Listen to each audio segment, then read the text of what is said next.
36 years ago, a young mother and her two infant daughters left their California home for what should have been a simple, ordinary trip. But they never arrived. No crash, no call, no trace. Authorities searched across state lines.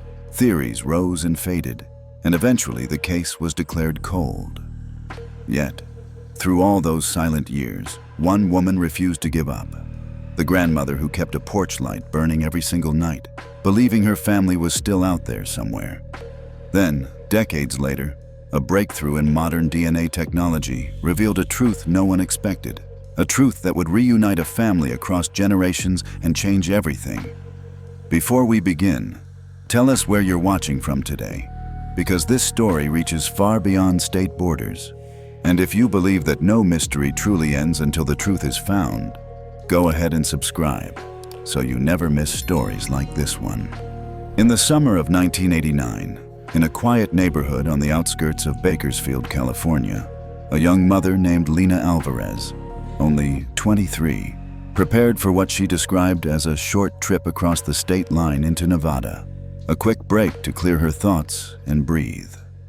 She packed quickly through the soft morning light, her long dark hair tied loosely and a diaper bag hanging from her shoulder, moving with the quiet urgency of someone used to balancing exhaustion with love. Her oldest daughter, Sophie, just over a year old, followed her on unsteady toddler legs, clutching a worn stuffed rabbit still damp from being chewed, while newborn Grace slept swaddled near the window, her small chest rising and falling as lace curtains swayed with the breeze. At the small kitchen table sat Evelyn, Lena's mother, a woman who had raised 6 children in that same home and carried the quiet intuition that comes from having seen both joy and loss. She watched her daughter with a soft concern, noticing the tiredness beneath Lena's gentle smile. The plan was simple: drive east, stay with a friend, rest a few days, but the desert roads between California and Nevada were long, empty stretches where thoughts could turn too loud. Still, Evelyn did not argue. She simply packed a basket of food, a thermos of coffee, and a folded blanket for the back seat, pretending not to see the heaviness in her daughter's eyes. By late morning, the old sedan was ready, coughing to life before settling into a steady rumble. Evelyn walked Lena and the children to the driveway, the sunlight warm on the pavement. "Call me when you get there," she said, the same loving command spoken every time one of her children stepped out into the world. Lena leaned out the driver's window, kissed her mother's cheek, and promised, "Just a few days." Sophie pressed her small hand against the rear window as the car rolled away, and Evelyn stood at the curb watching until it turned the corner and disappeared. She did not know that moment would become the last image she would ever hold of them. The rest of the day unfolded in ordinary motions: washing dishes, folding laundry, setting the table for 4 out of habit. But a stillness hung thick in the air, the kind that makes instincts whisper. As dusk settled, Evelyn turned on the porch light, a ritual her late husband had begun years before, saying, "So they'll always find their way home." Hours drifted past. 9 o'clock, then 10. Midnight came and went, the house dim except for the soft glow of the lamp guiding a return that never arrived. She dialed Lena's number again and again, telling herself the baby was crying, or the road was dark, or the night was long. But outside, the porch light burned on, bright, unwavering, while the silence deepened like something waiting to be understood. But the longer the night stretched on, the more the silence seemed to press against the walls of the house, thick and suffocating. By 2 in the morning, Evelyn could no longer pretend this was simply a late arrival or a fussy baby delaying a phone call. She stepped outside, the cool night air brushing her face, and stood beneath the soft glow of the porch light casting a pale golden circle on the quiet street. The neighborhood slept behind drawn curtains, so still it felt like the world itself was holding its breath. She listened for anything: a distant engine, footsteps, even the echo of laughter. But nothing came. By sunrise, her worry had settled into something deeper, something heavy and sharp in her chest. She dialed Lena's number again and again, each unanswered ring tightening the knot in her ribs. Finally, she grabbed her keys and drove to the small gas station near the highway. The attendant, who had known her family for years, shook his head sympathetically when she asked about the old sedan heading east. At the diner off the interstate, she showed a photograph of Lena with Sophie and Grace, but the waitress only offered a gentle sorry. By the time Evelyn returned home, the day had burned into afternoon, and the meal she had planned for dinner remained untouched in the refrigerator. That evening, the news flickered softly on the television, barely catching her attention until the anchor mentioned the disappearance of a young mother and her two small daughters. The screen displayed their faces, Lena smiling, Sophie perched on her lap, baby Grace tucked against her shoulder, and then, just as quickly, the image disappeared into a commercial. Evelyn did not move. The refrigerator hummed. A forgotten baby bottle still sat in the high chair by the window. The faint scent of milk and lavender lingered in the air. When the newscast ended, she turned off the television and went to stand beside the window where the porch light still glowed steadily in the dark, a small beacon in an ordinary street that no longer felt like home. Somewhere past the rolling hills and long desert roads, Lena and the children were out there. Or they weren't. Evelyn didn't know which possibility terrified her more, that they were gone forever, or that they were still waiting to be found. She stayed awake until dawn, watching the sky pale, whispering into the quiet, "Come home, Lena. Please come home." Outside, life continued untouched. Neighbors watered lawns. Children hurried to school. Cars moved up and down the street. But inside that house, time had stopped at the moment the car turned the corner and never returned. In the days that followed, the Alvarez family clung to the simplest explanation they could bear. Perhaps the car had broken down. Perhaps Lena was waiting somewhere. Perhaps this fear was temporary. But deep in her heart, Evelyn felt the shift, the unmistakable hollow space where certainty had once lived. At first, the Alvarez family tried to cling to ordinary explanations. Maybe the phone lines were down. Maybe the car had overheated. Maybe any minute now the front door would open and Lena would step inside apologizing for the delay. Little Sophie on her hip and baby Grace bundled close to her chest. But sunrise after sunrise passed, and the silence grew heavier, settling into the house like dust no one could sweep away. By the end of the first week, Evelyn stopped telling herself comforting stories. Her daughter and granddaughters were gone, and no one, not the neighbors, not the highway patrol, not the restless intuition in her chest, could tell her where or why. She returned to the police station holding the same photograph she had shown to nearly everyone in town, Lena smiling softly against a pale wall, both children pressed close as if they were part of her heartbeat. She wouldn't just leave, Evelyn insisted, her voice steady though her eyes were rimmed in red. The officer nodded with a polite, distant sympathy, the kind practiced by someone who had heard too many versions of this same ache. "We'll put out a notice," he said, jotting something on a pad. "If anyone reports a sighting, we'll let you know." And so began the long, quiet war against time. Each morning, Evelyn printed flyers, and her son Daniel took time off from his job at the repair shop to drive the route Lena was supposed to have taken. They taped posters to telephone poles and laundromat walls, only to watch the paper curl and fade beneath the summer heat, some torn away by wind, scattered like fallen leaves no one bothered to collect.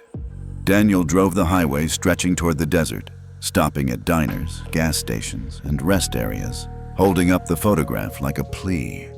Some people shook their heads before the image even focused. Others simply shrugged. A woman at a truck stop near Barstow thought she might have seen someone with dark hair and two small children, asking about a payphone that didn't work. Another traveler near Needles recalled a young mother who looked exhausted, like she'd been driving all night. But there were no details, no license plate, no exact dates, just flickers of maybe, crumbling as soon as they were held. Back home, Evelyn pinned a large map of California and Arizona to the living room wall. She marked every roomer with a red push pin until the map began to look like a wound branching outward from their small Bakersfield street. Some nights, she stood before it with a cup of tea gone cold in her hands, tracing possible routes with her fingertip and whispering to the empty air, "Somewhere here, somewhere close." Weeks blurred into months. The news covered the story once more, briefly, before drifting on to other tragedies, fires, accidents, losses that filled the world without pause. But Evelyn did not stop.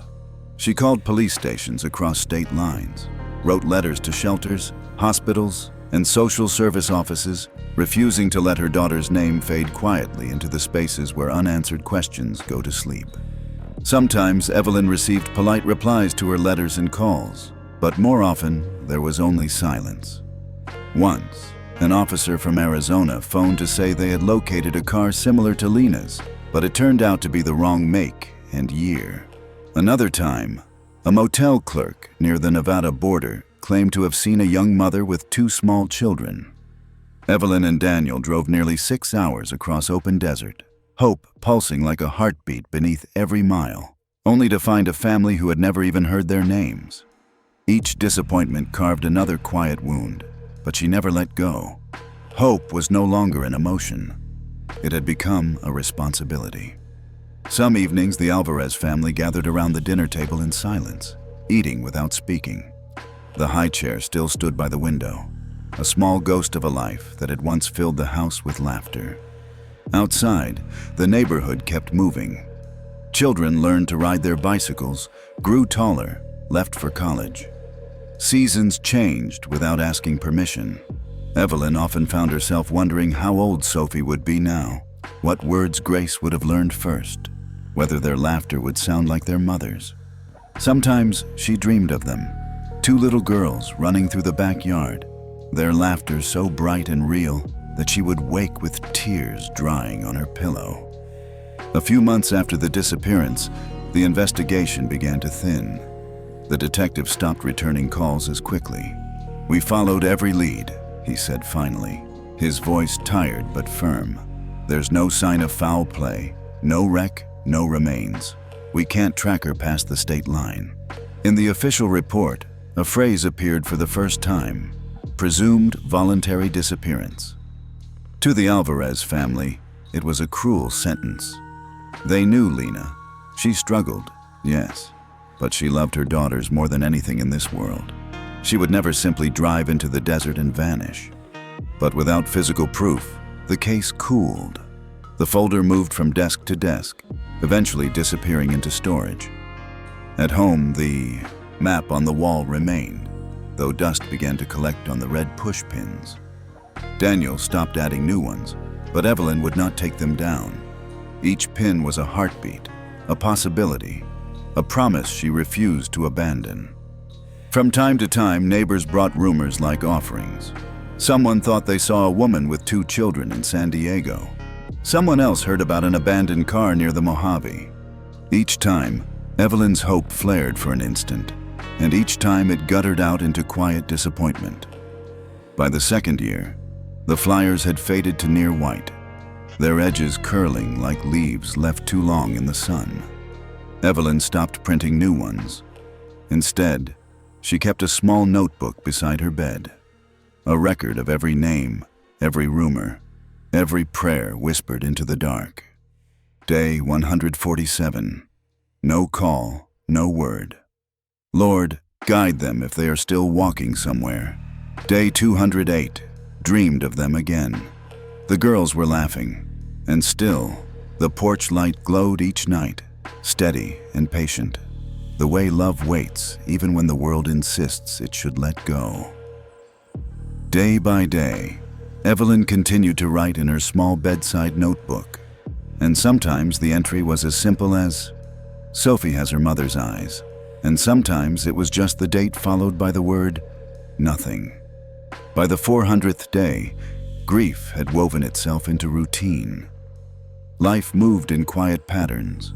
Church services on Sunday, laundry folded on Mondays, a pot of soup simmering each evening. Yet beneath all of it, the waiting lived like a pulse that never slowed. On the 2nd anniversary of the disappearance, Evelyn attended evening service at St. Andrew's Chapel. her hands clasped tightly in her lap as candles flickered gently along the wooden pews. The pastor spoke of trust and patience, of believing in what cannot be seen. But Evelyn's thoughts traveled far from the sanctuary.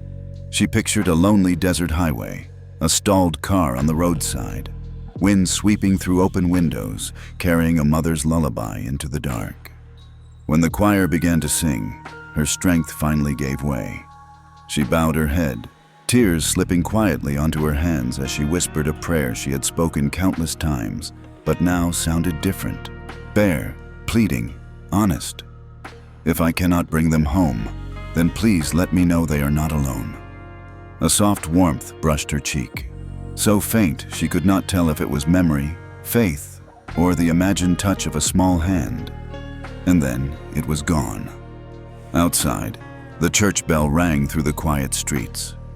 Back home, the map with its fading red pushpins hung undisturbed on the wall, dust beginning to settle around its edges.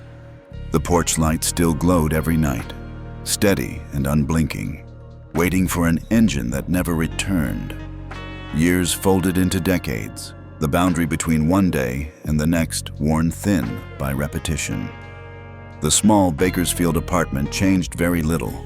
Toys still in their corner, the high chair still by the window, the photograph of Lena with her daughters still framed on the wall. Every Sunday, Evelyn dusted the pictures, her fingertips pausing over her daughter's smiling face, before she whispered a prayer into the quiet. On each birthday of the missing girls, she baked 2 small cakes, one pink, one white, and placed them by the window without lighting a single candle.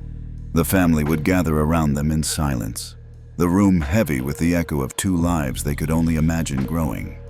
The police file had long been sealed, reduced to a single line in official phrasing: presumed deceased, insufficient evidence. Words that looked tidy on paper but tore at the heart. And though whispers came from time to time, neighbors suggesting theories, rumors hinting at secrets, Evelyn and her family met them all with silence. Some said Lena had run away. Some claimed something darker. But Evelyn knew the truth that did not change with time or distance. Lena loved her daughters fiercely. That love was the one thing no rumor, no silence, no passing years could touch or stain. As the years unfolded, the world slowly forgot. New headlines replaced old ones. New missing persons filled bulletin boards, and the Alvarez name slipped quietly out of the public memory. The case that once stirred urgency became nothing more than a soft, unfinished whisper shared occasionally in conversation, like a ghost story that no longer frightened anyone. Yet inside that small Bakersfield home, the porch light still burned every single night. It was no longer a routine. It had become a language. A signal sent into the darkness, saying simply, "We are still waiting." For over 3 decades, Lena's disappearance had been filed away. The photographs had faded, and the story of a young mother and her 2 little girls dissolved into something distant, something the world no longer tried to solve. But in 2022, far from California, in a quiet corner of the Arizona desert, the silence stirred. It began with a project known only as Jane Doe, a collaboration between the local medical examiner and a national effort to identify the countless unnamed remains scattered across the American Southwest, victims of accidents, violence, or lives that simply slipped between the cracks of memory. In a sun-bleached evidence room in Mojave County, a technician opened a box labeled Unidentified Female, 1989. Inside were carefully wrapped bones, a thin case file, and a small scrap of faded fabric that had once been part of a dress. The note read, "Found near a dry wash. No identification. Multiple stab wounds." For 33 years, she had been known only as Jane Doe, 04222289. Her case had gathered dust, untouched. But science had changed. A new type of DNA analysis, slow, precise, relentless, could now read what older methods never could. A bit of bone dust, a few preserved strands of hair, That was all it took to reopen a door that had been shut under the desert sun decades earlier. Weeks later, the results came back. Not a name, but a direction. A web of distant matches that pointed to a family line in California.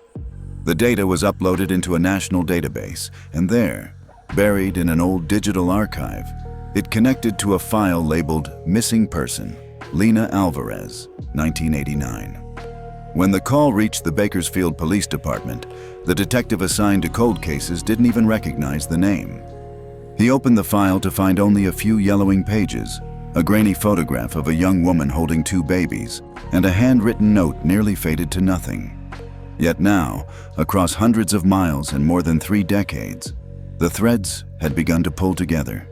The detective drove to the old Alvarez residence, unsure if anyone still lived there. But when he knocked, Evelyn, now an elderly woman with silver hair and hands that trembled from age and memory, opened the door. The house smelled faintly of candles and polished wood. And on the wall, exactly where it had always hung, was the photograph. Lena smiling softly, Sophie and Grace in her arms. Its colors faded to warm sepia, but the love still unmistakably clear. The detective introduced himself gently, his voice soft, careful. He said he was with the county task force. He said there had been a development. And Evelyn, who had waited 33 years with a porch light burning for 3 lives that vanished into the desert, did not breathe for several moments. The room, the house, the entire world seemed to hold still, bracing for whatever truth was finally coming home.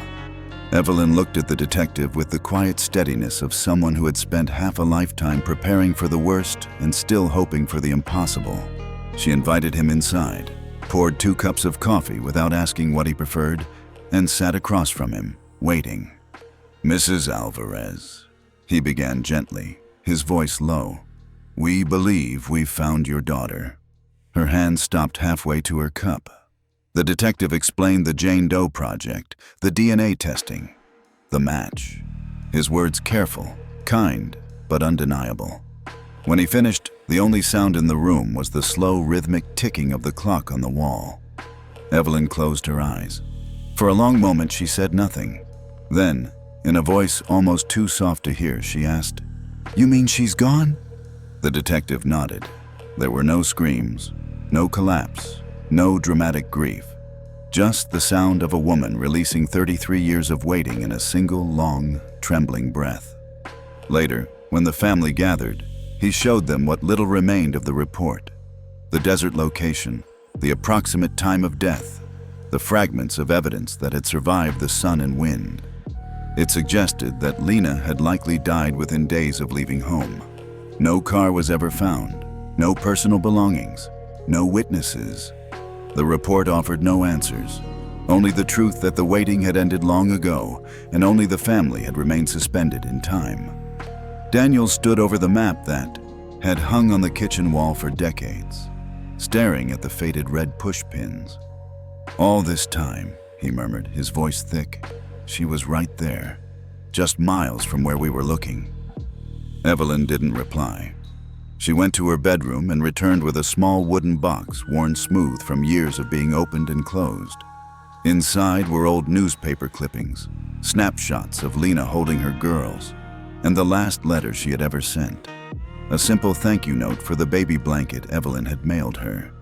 Holding it to her chest, Evelyn whispered, "At least now I know where she rests." But closure brought a new wound, one deeper and sharper than before. Because on the newly reopened file, under the line labeled "Children," the space was still blank, marked only with the word "Unknown." 2 missing daughters, one just over a year old, one barely a month. No burial records, no medical records, no trace. With the mother confirmed deceased, the question blazed brighter than ever. What happened to the children? Investigators began again, searching through old adoption files, hospital records, interstate reports from 1989. But 33 years is a long time. Systems changed. Databases were wiped. Names were misspelled, re-entered, lost. The trail blurred as soon as it was touched. And still, the discovery refused to settle. The forensic team ran Lena's DNA again, this time to build a full digital profile, one that could be compared against public genetic databases. Because if somewhere in the world Sophie and Grace had survived, if they had grown up, started lives, families, or simply existed, then somewhere out there, their DNA could still be waiting to be found. If Sophie and Grace had survived, one analyst explained, there was a chance that one day their DNA, or the DNA of their future children, might surface in a public genetic database. For the Alvarez family, hope had always existed as both a blessing and a quiet cruelty, and now it flickered again, small, fragile, and nearly impossible to touch. Evelyn didn't call it hope, not yet, but she began setting 2 extra plates at the dinner table again, just as she had in the early years when she believed the door might open at any moment. When relatives asked why, she simply said, "Because someone might be coming home." The news of the identification spread softly through the neighborhood. People brought casseroles, flowers, awkward condolences spoken in careful tones. Some called the discovery closure, others called it heartbreak. To Evelyn, it was both. At last she could stop wondering whether her daughter had been scared, or alone, or suffering. But the thought of 2 babies, now grown, somewhere in the world, or nowhere at all, remained a wound too deep to describe. The police agreed to reopen the case of the missing children, though they warned their resources were thin. "It's been a long time," the detective admitted, "but if there's even a chance, we'll follow it." That night, Evelyn sat by the window where she had sat so many nights before, the old porch light glowing outside. Its bulb replaced countless times over the decades. The ritual had never faded. She whispered into the quiet, her voice thin with age. "I kept the light on for you, Lena. I didn't know you'd already gone somewhere I couldn't follow." She lifted her gaze toward the night sky, the same stars her daughter must have seen on her final evening in the desert, and she hoped, truly hoped, that somewhere, somehow, Lena could see the light. When the detective left the house, he paused at the doorway. The air smelled faintly of candle wax and roses. On the wall hung the old map with its fading red pushpins, but now there was one new pin, placed far to the east, in Arizona.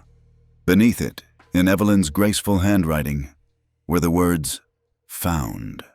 Finally." And below that, under the section marked, "Children," she had written just 3 small letters, TBD, to be determined. Because although one truth had come home, the heart of the mystery still lay untouched. 2 tiny lives had vanished alongside their mother. And even now, all these years later, the desert kept its silence. In the sterile brightness of the evidence lab, the technician closed the file that had once belonged to Jane Doe, sealing the box now marked not with an anonymous number, but with Lena Alvarez's name. For Lena, the search had ended. But for Sophie and Grace, the search was only beginning. And in the small Bakersfield home where time had stalled 33 years earlier, the porch light still burned, no longer a beacon for a missing mother, but a silent call into the dark for the 2 daughters who had never come home. For a long while after Lena's remains were identified, the world went still again.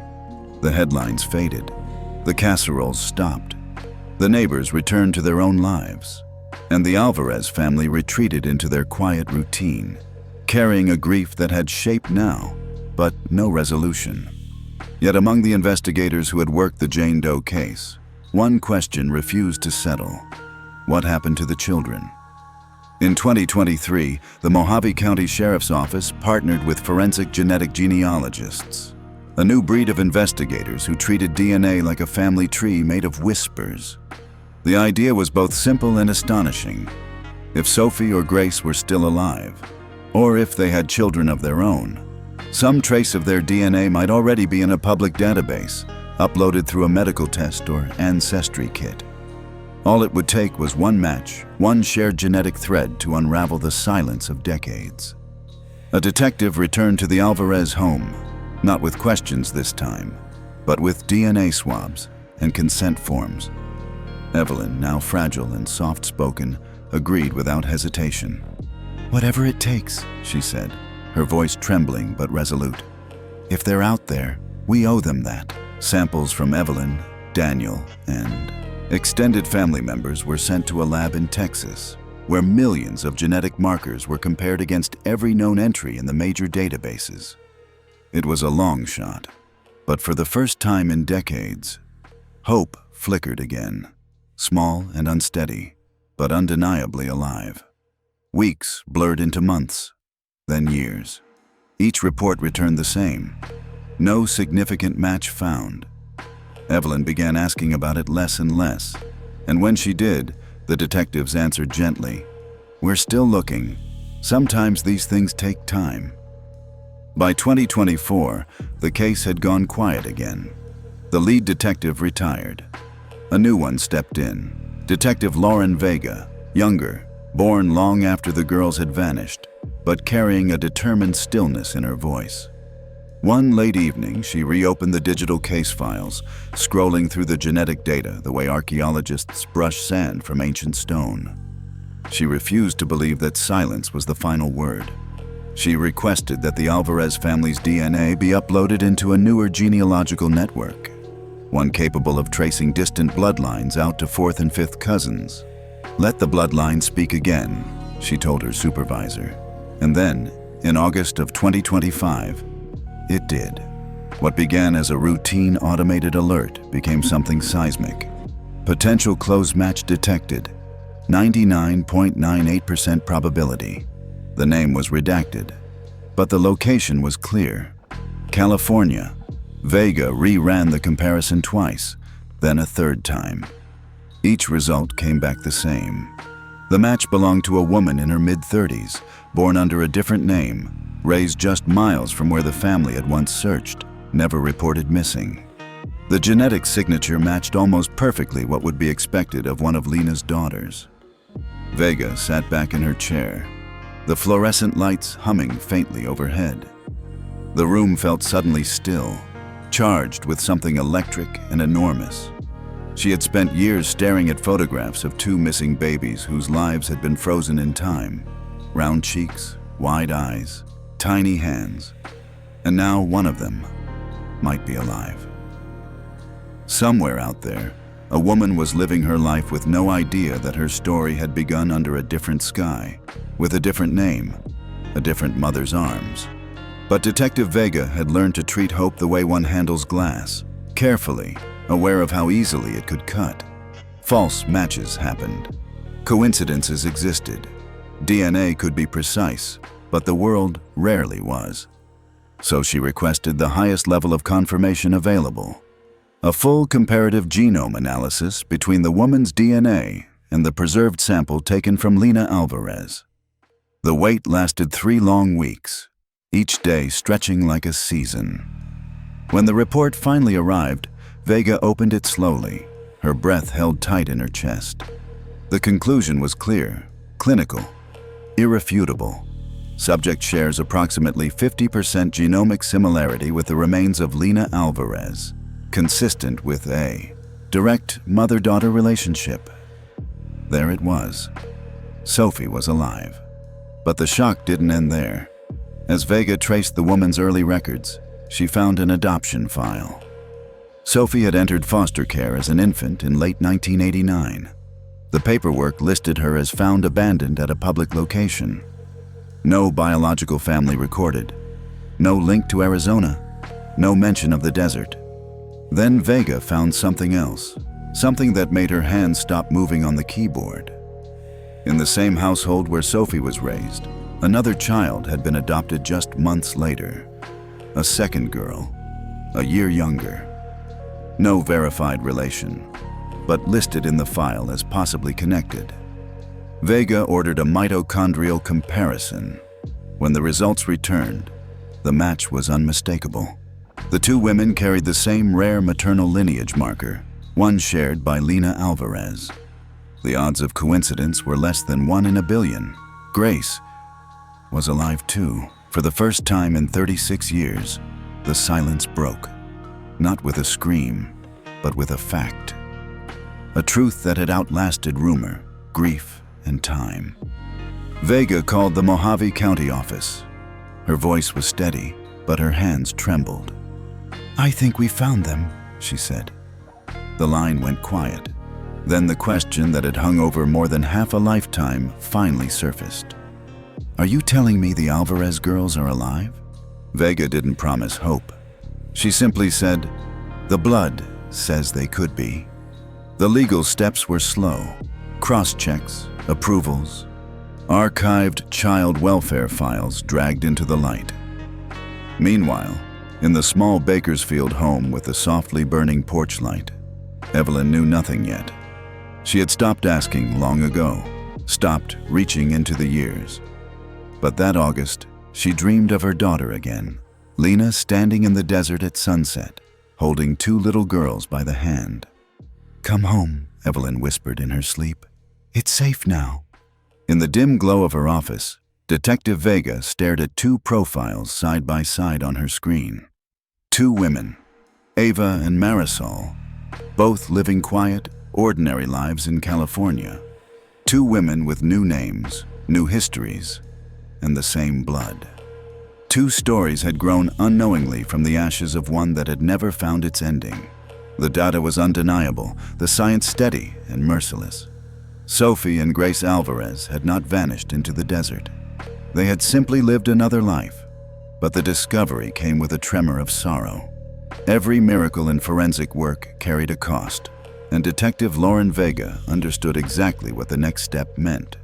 Reopening wounds that had spent decades learning how to scar, telling two grown women that the very ground beneath their identities had always held a missing piece. Yet the truth whispered through 36 silent years could no longer be ignored. They had never been gone. They had simply been waiting to be found. And so, in a quiet office lit by the hum of fluorescent lights, the case that began in 1989 stirred back to life. A mother's blood had spoken across time, and now the world was ready to hear her. The final report was printed, signed, and sealed. And in neat handwriting next to the case number, Vega wrote three simple words: "They are found." There were no news cameras, no sirens, no sweeping announcements.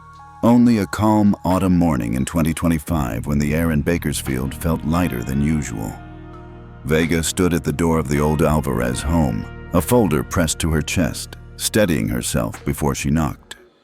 Inside, the smell of warm wood and candle wax lingered as though time had hardly passed at all. Evelyn rested in her worn armchair near the window, the familiar glow of the porch light spilling through the curtains behind her. Vega sat across from her, voice quiet and respectful. "Mrs. Alvarez, we've completed the tests. We have confirmation." Evelyn opened her eyes, clouded with age, but bright with something that refused to dim. "Confirmation?" Vega nodded. "Your granddaughters, Sophie and Grace, they're alive." The room went still. The ticking wall clock lost its rhythm. Evelyn blinked, as though the words were a language she had dreamed but never dared to speak aloud. "Alive," she breathed. Vega nodded gently. "They were adopted as infants by a family not far from here. They grew up safe. They never knew." Evelyn's niece, Anna, covered her mouth with her hand as tears began to rise. Evelyn's fingers trembled, her breathing unsteady. Vega reached into the folder and laid two photographs on the table. Two women in their 30s smiled softly from the glossy prints. Their mother's face echoed in both of them, the same curve of the cheek, the same light in the eyes. Evelyn's breath broke. "Oh God, they're her," Vega spoke softly. "We can arrange a meeting, whenever you're ready. There's no urgency." But Evelyn shook her head slowly, tears slipping down her lined cheeks. Her voice was fragile, but unwavering. "I've been ready for 36 years." The reunion happened a few weeks later, quiet and unannounced, on a late October afternoon when the sunlight turned the street warm and golden. The old porch light was on, just as it had been every evening since 1989. Evelyn insisted it stay lit, even in daylight. "They should see it," she said. "It will guide them home." A car pulled up to the curb, slow and careful, as though the moment itself were fragile. Two women stepped out. Sophie was taller, her hair pulled back, a nervous half-smile trembling at the edges. Grace stood beside her, smaller, her fingers wrapped tightly around her sister's hand. They didn't speak. They didn't need to. When the front door opened, time folded, quietly and completely. Evelyn pushed herself to her feet, her knees unsteady but her resolve unwavering, and crossed the room. For a long heartbeat, the three simply looked at one another. 3 generations connected again, not through words, but through recognition written into bone and memory. Sophie broke first, stepping forward into Evelyn's arms. The sound that left the old woman's chest was something between a prayer and a sob. Grace followed, wrapping her arms around them both, the 3 of them trembling beneath the weight of 36 years. It was not graceful or calm. It was real, ragged with the ache of time. In the living room, the house seemed to breathe again as they sat together. Sophie's eyes drifted to the photographs on the wall. Lena, young and smiling, holding 2 babies to her chest.